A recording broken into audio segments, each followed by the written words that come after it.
Hi everyone, welcome to my channel. তো কেমন আছো বন্ধুরা তোমরা? আশা করি সবাই খুব ভালো আছো, আর আমিও কিন্তু খুব ভালো আছি। বৃষ্টি ওয়েদারে কিন্তু একটুখানি চটপটা কিছু খেতে ইচ্ছা করে, তাই তো? চপ কিন্তু মাস্ট বি, চপ খেতে কিন্তু সবারই ভালো লাগে। আমি খুব একটা ভালোবাসি না, আমি সিঙ্গাড়াটা খেতে ভালোবাসি, আর কয়েকটা গোনাগুন্দি চপ আছে সেগুলোই ভালোবাসি। তো রাত্রিবেলা আজকে রুটি না করে একটু অন্যরকম খেতে ইচ্ছা করছিল, সেই জন্য বানিয়ে নিলাম চিড়ের পোলাও। মোটা চিড়ে ছিল আমার, তো আমি ওটা জলে ভিজিয়ে ওটাকে ধুয়ে আমি জল ঝারিয়ে রেখে দিলাম। আর এখানে ডুমো ডুমো করে আমি আলু কেটে নিয়েছি, পেঁয়াজ কেটে নিয়েছি, টমেটো যেহেতু খাওয়া বারণ, বরের ইউরিক আছে সেই জন্য টমেটো বারণ, সেই জন্য টমেটো দেবো না। প্রথমে কড়া গরম করলাম, আর কড়ার মধ্যে তেল দিয়ে খানিকটা পেঁয়াজ দিয়ে সেটাকে বাদামি কালার করে আমি তার মধ্যে আলুগুলো দিয়ে দিলাম। আর আলুগুলো দেওয়ার পরে তার মধ্যে দিয়ে দিলাম কিন্তু আমি চিকেনগুলো, যেগুলো ছোটো ছোটো পিস করে আমি কেটে রেখেছিলাম। আর চিকেন দেওয়ার পরে তারপর একটা গোটা ডিম আমি দিয়ে দিলাম এর মধ্যে, আর নুন, স্বাদ মতো নুন, হলুদ, কাশ্মীরি লঙ্কার গুঁড়ো দিয়ে কিন্তু আমি ভালো করে এটাকে নাড়াচাড়া করে কষিয়ে নিলাম।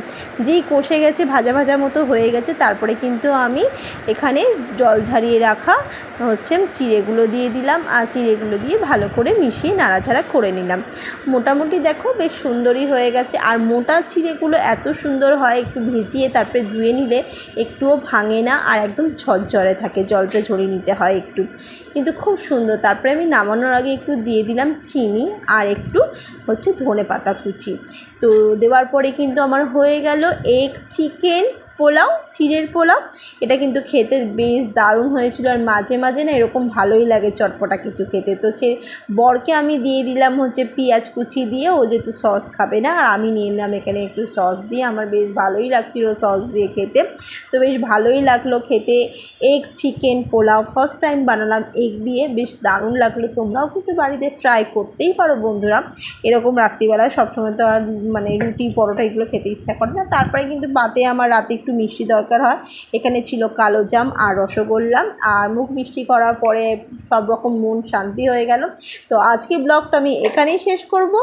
আগামী দিন চলে আসবো আবার নতুন কোনো রেসিপি বা অন্য কোনো থিম নিয়ে। সবাই ভালো থেকো, টেক কেয়ার।